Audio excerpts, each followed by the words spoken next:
పూరా లోకల్ లేస్తే నా రాష్ట్రం సగనాకపోయింది, నా రాష్ట్రం దివాలా తీసింది, నా రాష్ట్రం అప్పుల పాలైపోయింది, మా రాష్ట్రం క్యాన్సర్ రోగి, మా రాష్ట్రం ఎయిడ్స్ పేషెంట్.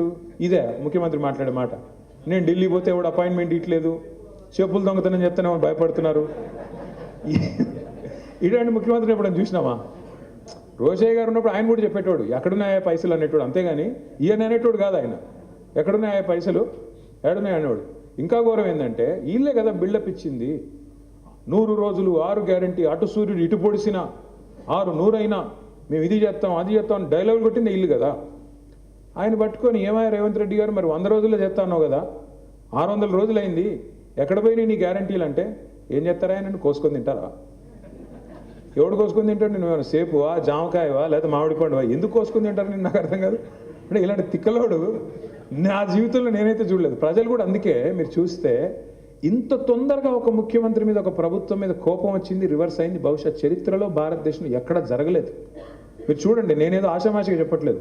ఒక సామాన్యుడి ముందు యూరియా బస్తా కోసం లైన్లో నిల్చున్న సామాన్యుడి ముందు గొట్టం పెడితే ఎట్లా ఆక్రోషిస్తున్నారు, ఎట్లా తిడుతున్నారు. ముఖ్యమంత్రి అనే భయం లేదు, ప్రభుత్వం అనే భయం లేదు. మరి అసలు ఫోన్ వచ్చింది, ఇప్పుడు కృష్ణారెడ్డికి ఆడవాడు ఫోన్ చేశాడని నేను టెన్షన్ పడుతున్నాడు పోలీసుడు. వాళ్ళు సామాన్యుడు అసలు భయం కూడా పడట్లేదు. ముఖ్యమంత్రి అయితే ఎవడైతేనని చెప్పి ఎంట్రికతో సమానం అన్నట్టుగా చూస్తున్నారు. వాస్తవం చెప్పాలంటే అసలు నాకు తెలుగు భాషలో ఎన్ని తిట్లుంటాయని కూడా తెలియదు. ఎన్ని తిట్లు స్వామి. ఇంకోడైతే ఇంకోటి మామూలు మనిషి అయితే ఓ బకెట్లో నీళ్లు తోడుకొని దుంకి చచ్చిపోదును అన్ని తిట్లు.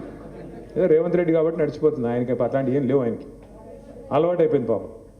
ఎందుకు చెప్తున్నా ఇదంతా అంటే మనకు ఎక్కువ టైం ఏం లేదు మళ్ళీ తిరిగి రావడానికి. ప్రజలు ఇవాళ స్పష్టంగా మళ్ళీ కోరుకుంటున్నారు మార్పు. ఏం మార్పు కోరుకుంటున్నారు? ఖచ్చితంగా కేసీఆర్ తిరిగి రావాలి, తెలంగాణ మళ్ళీ పట్టాలు ఎక్కాలి, తెలంగాణ మళ్ళీ అభివృద్ధి సంక్షేమ బాటలో మళ్ళీ నడవాలి అని కోరుకుంటున్నారు.